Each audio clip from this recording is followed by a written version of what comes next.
Halo Re, selamat datang di Rekomendar. Kali ini kita lagi pegang laptop gaming 16 inci yang kenceng banget dan juga layarnya cakep banget. Penasaran kayak gimana?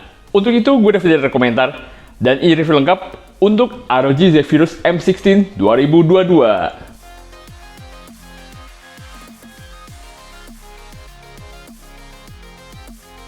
Sejak diluncurkan, seri ROG Zephyrus M16 ini tetap konsisten bawa layar 16 inci dengan form factor laptop 15 inci. Yang efeknya, layarnya jadi benar-benar full hampir borderless. Ini sih yang jadi pembeda utama seri ini dibandingkan line-up ROG lain. Selain tentunya peningkatan dari sisi prosesor, serta layarnya yang dibikin lebih mantap lagi dari seri tahun sebelumnya. Secara eksterior, gak kelihatan beda jauh sih antara seri tahun ini dengan sebelumnya. Masih dengan desain tergolong kalem untuk laptop gaming, dengan warna off black gini aja, gak banyak RGB nyala-nyala. Tapi ada lubang-lubang prismatik yang bikin kelihatan warna-warni kalau kena pantulan cahaya. Cakep kan? Jadi ada warna pelangi gitu kayak di matamu. Logo ROG-nya pun kecil aja di pojokan, dengan ada tulisan Republic of Gamers juga. Sekecil itu aja sih yang nunjukin kalau ini laptop ROG yang sangar speknya. Bagian bawahnya didominasi pola garis diagonal kecil gini yang kayak meses. Ada yang motif doang, ada yang bolong juga buat lubang aliran udara. Selain itu, ada subwoofer serta karet yang tebel, yang fungsinya selain biar nggak gesekan langsung sama meja, juga bisa bikin aliran udara lebih baik, karena ada jarak nggak ketutup semua, serta ergonomi yang lebih oke buat ngetik, karena belakangnya sedikit lebih tinggi sudutnya. Secara dimensi, juga sama persis dari sebelumnya, cuma beratnya nambah 100 gram. Feeling kita sih karena sistem pendinginnya ada yang ditambahin biar lebih optimal lagi. Tapi masih tergolong portable banget buat ukuran laptop 16 inci kayak gini. Salah satunya, karena layar 16 incinya bisa dimasukin di bodi laptop yang biasanya buat ukuran layar 15-an inci. Efeknya, rasio layarnya jadi bisa sampai 94%. Wow! Yang bikin kelihatan full layar semua, dengan bezelnya yang tipis aja. Cuma di atas agak tebal buat nampung kamera, serta di bawah ada tulisan ROG Zephyrus yang rada ngumpet. Layarnya juga bisa direbahin sampai 180 derajat, misalnya kalau perlu buat kerja bareng. Dan tentunya, bisa dibuka pakai satu tangan aja. Layarnya ini juga jadi pembeda utama seri ROG Zephyrus M16 versi 2022 ini dibandingkan sebelumnya. Di seri kali ini, layarnya pakai teknologi ROG Nebula Display yang diklaim lebih cepat response time-nya, lebih terang, serta lebih vivid warnanya dibandingkan layar LCD laptop gaming pada umumnya.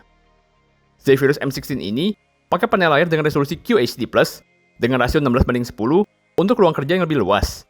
Refresh rate-nya 165 Hz dengan response time 3 ms. Jadi mulus nih buat gaming yang perlu FPS tinggi dan mencegah ghosting. Biar kamu di ghosting di dunia nyata aja deh, jangan pas ngegame. Brightness-nya sampai 500 nits, color gambutnya 100% DCI P3, udah Pantone validated, serta support Dolby Vision HDR. Dengan spek layar kayak gini, hasilnya emang manjain mata banget nih. Buat gaming mulus banget, buat nonton film atau video juga bening, apalagi kalau buat nonton video rekomentar. Serta kontras warna yang tinggi dan akurat, jadi bakalan cocok banget nih buat kalian yang nyambi jadi content creator, misalnya buat ngedit foto atau video. Recommended banget ini. Beda dengan cover layarnya dari metal, bagian bawahnya tempat keyboard dan palm rest dilapis bahan soft touch. Sisi plusnya jadi agak empuk kayak karet, serta nggak gampang kotor dan nempel sidik jari. Cuma kita berasa agak panas, jadi tangan gampang keringetan. Dan kita nggak tahu nih jangka panjangnya kayak gimana. Sementara itu, keyboardnya full RGB, tapi ukurannya nggak full dari ujung ke ujung ya. Dan nggak ada numpad-nya juga, karena sampingnya dialokasikan buat speaker. Di atasnya ada 4 hotkey yang bisa diganti-ganti fungsinya, serta ada tombol power bentuk segi 6. Touch keyboardnya tipe yang lebih empuk dan nggak berisik, cuma emang nggak terlalu tactile sih buat gaming walaupun travel key-nya ada di 1,7 mm. Tapi udah tergolong nyaman banget buat kerja sehari-hari, walaupun kita bakal lebih seneng kalau ada numpad di laptop 15 inci ke atas. Keyboardnya ini juga ada RGB yang bisa diatur pola warnanya, walaupun nggak terlalu banyak sih pilihannya. Di bawahnya ada touchpad yang lebar banget, jadi enak nih buat dipakai kerja tanpa mouse. Posisi ngetiknya juga tergolong nyaman, soalnya secara natural, bagian belakang dekat layarnya sedikit lebih tinggi karena ada karet di bawah yang tebel. Nah, kalau posisi layarnya lebih rebah lagi, keyboardnya bakal makin miring, karena engselnya pakai teknologi ergolift, jadi bisa ngangkat bagian keyboardnya. Jadi, selain lebih ergonomis buat ngetik, makin ngebuka aliran udara juga di bawah, yang ujungnya ngaruh ke performa. Nah, ngomongin performa, jelas namanya ROG nggak main-main lah ya. Apalagi, edisi 2022 ini diperkuat prosesor Intel 12 Gen yang gacor banget. Untuk unit yang kita pegang ini, sebenarnya varian yang paling murah untuk Zephyrus M16 di Indonesia saat ini. tapi tetap udah pakai prosesor Intel Core i7 12700H. Yang bikin mantep, prosesornya punya 6 performance core dan 8 efficiency core yang bakal kerja tergantung beban laptopnya. Jadi total ada 14 core dan 20 thread untuk CPU-nya ini. Sadis! Didukung juga dengan GPU Nvidia GeForce RTX 3050 Ti dengan daya hingga 100 Watt. Masih ditambah RAM 16GB, serta SSD 512GB. Kalau punya budget lebih, ada varian yang pakai hingga Intel Core i9 12900H dan GeForce RTX 3070 Ti. Untuk unit test kita, hasil benchmarknya ngeri nih. Terutama untuk Cinebench R23 yang lebih fokus ke CPU. Kelihatan gede banget angkanya. Untuk multicore dan single core, kelihatan gaspolnya. Apalagi kalau dibandingin sama Intel 11 Gen, loncatannya jauh banget. Walaupun sama-sama seri H yang high performance. Kalau untuk benchmark kayak 3D Mark yang lebih berat ke kinerja GPU, hasilnya nggak setinggi itu sih. Soalnya yang kita pegang ini cuma pakai RTX 3050 Ti. Walaupun tetap bisa banget diandelin buat macam-macam kegiatan. Mulai dari gaming hingga content creating. Hasil benchmark tadi selalu kita pakai di mode turbo ya. Kalian bisa ganti-ganti sih level performanya di software Armoury Crate. Mulai dari silent yang lebih tenang, performance, hingga turbo yang kasih performa maksimal. Bisa juga atur manual kalau kalian emang ngerti.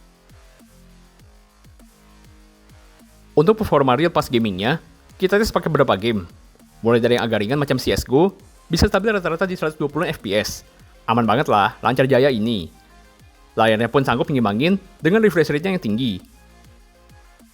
Kemudian kita tes buat PES 2021, bisa dapat sampai 120 fps, walaupun gameplaynya mentok di 60 fps.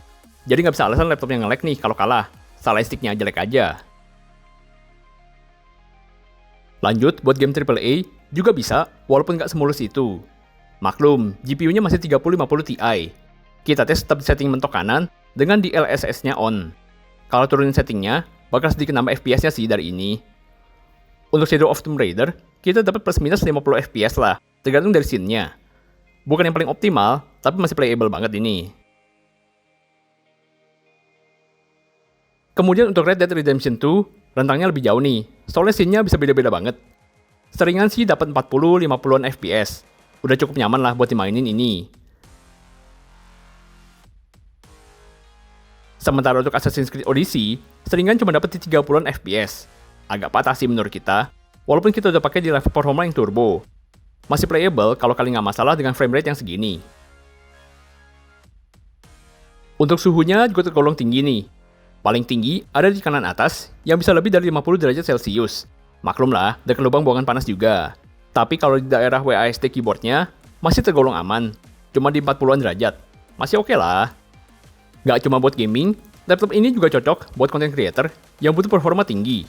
Bahkan mungkin lebih pas dibandingkan buat gamer, karena layarnya yang kece. Kita tes pakai Blender buat render 3D, dan hasilnya tergolong cukup meyakinkan. RTX-nya bisa support, bahkan CPU rendernya pun juga lumayan. Gitu juga dengan tes render video dengan Adobe Premiere Pro. Kita tes render video 2 menit dengan color grading, hasilnya untuk 1080p bisa selesai dalam setengah menitan. Sementara untuk resolusi 4K, butuh 3 menitan aja. Mantep kan? Tapi hasil itu, didapatnya kalau sambil colok charger ya. Soalnya kalau pakai baterai doang, kurang lah, nggak bisa keluarin performa maksimalnya. Kalau cuma kerja buat ngetik, Excel, atau browsing gitu sih, bisa ngandelin baterai 90 Wh-nya ini. Walaupun nggak terlalu tahan lama juga, soalnya prosesornya sama layarnya haus daya. Buat ngetik sambil denger lagu, di mode silent dan brightness-nya 50%, dalam setengah jam, baterainya berkurang sekitar 9-10%. Ya kasarnya cuma bisa dipakai 5 jam aja lah, buat kerjaan ringan sekalipun. Jadi kita saranin, tetap bawa charger aja. Charger bawahnya sih 240 watt ini. Ya emang gede sih, tapi paling optimal lah buat support daya ke laptopnya. Isi baterainya pun tergolong cepet, dari kosong, dalam setengah jam keisi 45%, sejam 73%, dan kalau mau penuh banget, perlu sekitar 1,5 jam lah. Selain itu, fitur pun perlu jadi pertimbangan. Untungnya, fitur hardware yang dikasih tergolong lengkap dan mumpuni juga nih. Mulai dari speakernya, dengan 2 woofer dan 2 tweeter yang ngadep atas, jadi lebih bening suaranya, karena langsung arah ke pengguna. Apalagi dengan tuning dari Dolby Atmos. Kalau masih kurang pas buat kuping kalian, masih bisa diatur lagi kok via Dolby Access.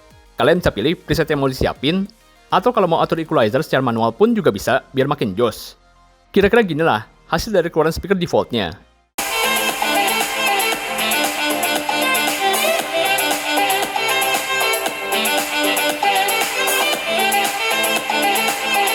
Kemudian untuk port sama konektivitas juga lengkap.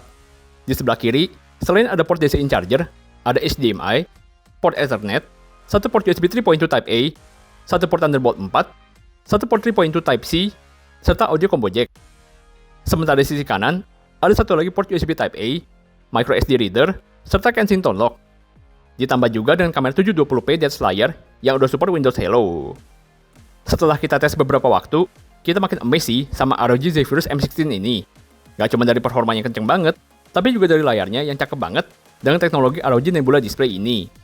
Buat gaming udah cukup banget, walaupun sebagian masih agak terbatas di varian paling murah ini. Tapi menurut kita justru cocok buat content creator yang butuh perangkat yang kenceng dan layar yang warnanya akurat banget.